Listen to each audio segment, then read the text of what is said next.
নবম শ্রেণীতে পড়ি। ওই সময় আমি একটা স্যারের কাছে প্রাইভেট পড়তাম। তখন একটা মেয়েকে আমার ভীষণ ভালো লেগে যায়। তার নাম ছিল নাজনীন আক্তার সুমা। আমার পরিবারে আমি, আমার বাবা মা, আমার একটা ছোট বোন আছে। আমরা মধ্যবিত্ত পরিবারে। তো কিছুদিন দেখতে দেখতে আমি আমার একটা বন্ধুকে দিয়ে তাকে প্রপোজাল পাঠাই, যার সাথে সুমার ভালো বন্ধুত্ব ছিল। মেয়েটা আমার প্রপোজালটা সাথে সাথেই রিজেক্ট করেছিল। তারপর একদিন দুই দিন করে পুরো এসএসসি লাইফটা পার করলাম। আমাদের স্কুল থেকে বিদায় দিয়ে দিল। তার কিছুদিন পর অচেনা একটা নাম্বার থেকে আমার ফোনে মেসেজ আসলো। আমি চিনতে পারছিলাম না। তখন সে আমায় পরিচয় দেয় যে তার নাম সুমা। তারপর আমরা একটু একটু করে প্রতিদিন কথা বলতাম। ধীরে ধীরে আমাদের কথা বলাটা বেড়েই গেল। রাত 2টা 4টায়, এমনকি কখনো কখনো সকাল হয়ে যেত। আমাদের একদিন দেখা হয়, অনেক কথা হয়, আড্ডা দেওয়া হয়। ধীরে ধীরে ভালো লাগা থেকে ভালোবাসা পরিণত হয়। আমাদের সম্পর্ক ক্রমশই গভীর থেকে গভীরতর হতে থাকলো। আমরা মাঝে মাঝেই দেখা করতাম। সে আমার হাতে হাত রেখে কথা দিয়েছিল আমায় কখনো ছেড়ে যাবে না।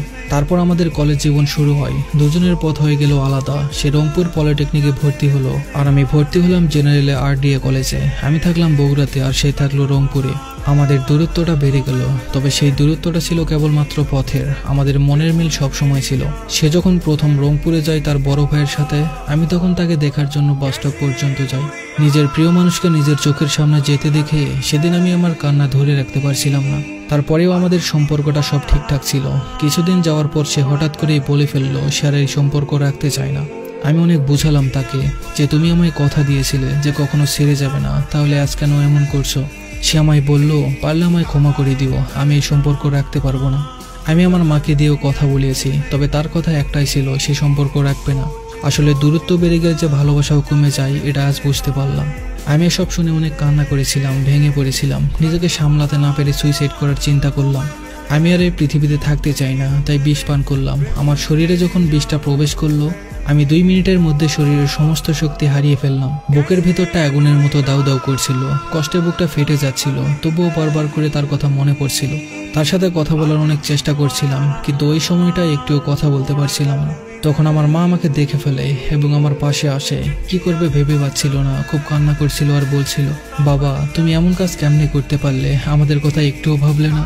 তুমি না থাকলে আমাদের কি হবে, কি নিয়ে বাঁচবো আমরা, বলো। আমি তখন মাকে একটু একটু করে বলতে চাইছিলাম যে মা, আমায় তুমি ক্ষমা করে দিও। আব্বু যখন আমার সুইসাইড করার কথাটা শুনলো, শোনা মাত্রই বলে উঠলো আমার ছেলের কি হয়েছে। এটা বলে আব্বু অজ্ঞান হয়ে গেল। আমায় হসপিটালে নিয়ে গেল। ফ্লোরে আমাকে শুয়ে রেখে 2 হাত 2 পা দড়ি দিয়ে বাঁধা হলো। বুকের উপর একজন আর হাত পা 4 জন চেপে ধরলো আমার, পেট ওয়াশ করে পরিষ্কার করার জন্য। আসলে এই ওয়াশ করার মুহূর্তটা ভাষায় প্রকাশ করা সম্ভব না। শুধু বলতে চাই অনুভূতিটা খুব কষ্টের ছিল। তারপর আমায় গোসল করিয়ে বেডে শুইয়ে দেওয়া হয়। ওই সময়টা আমার মনে হচ্ছিল আমি কেন বেঁচে গেলাম, নতুন করে কেন আরো কষ্ট সহ্য করতে হচ্ছে। আসলে ওই সময়টাই আমার বুক থেকে মাথা অবধি এত পরিমাণে জ্বালাপোড়া করছিল যা বলে বোঝাতে পারবো না। আমার মাথার উপরে ফ্যান ছিল, তবু আমার কষ্ট হচ্ছিল বলে আমার মা মুখ দিয়ে আমায় বাতাস দিতে থাকে আর কান্না করতে থাকে। একবার আমার মাথায় হাত বুলিয়ে দেয়, আবার কোলে নিয়ে চোখের পানি ছড়ায়। আমি সব দেখছিলাম, কিন্তু কথা বলতে পারছিলাম না। তারপর আমার একটা ফ্রেন্ড এসে মেয়েটাকে কল দেয়, দিয়ে ওকে আমার কথা বলে যে আমার বন্ধুকে কি বলেছো যার জন্য সুইসাইড করতে গেছিল। তারপর মেয়েটা হাসাহাসি করে যে তার নাকি কিছু যায় আসে না, আমি মৃত্যুর সাথে লড়াই চালিয়ে যাচ্ছি। আর মেয়েটা সেখানে মজা নিতে শুরু করে। তারপর দীর্ঘদিন কথা বলা অফ করি। এত কিছু হওয়ার পরেও আমি তার জন্মদিনে উইশ করি। তারপর থেকে আবারও একটু একটু কথা বলে সব ঠিক করে নিই।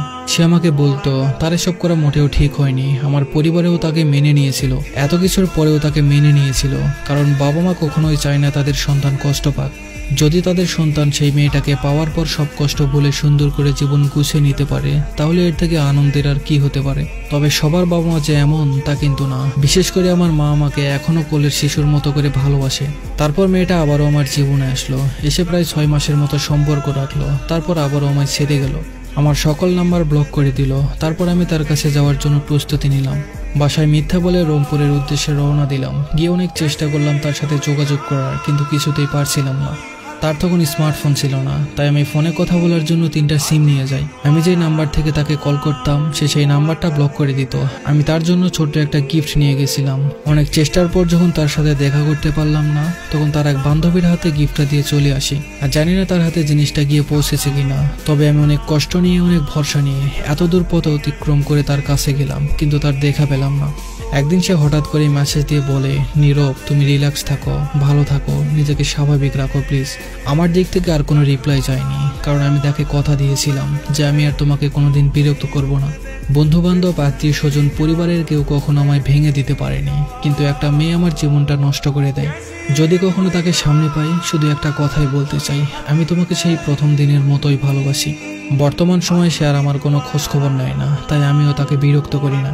সবশেষে একটা কথাই বলতে চাই, সে যার কাছেই থাকুক আর যেভাবেই থাকুক, ভালো থাকুক আমার ভালোবাসার মানুষটা।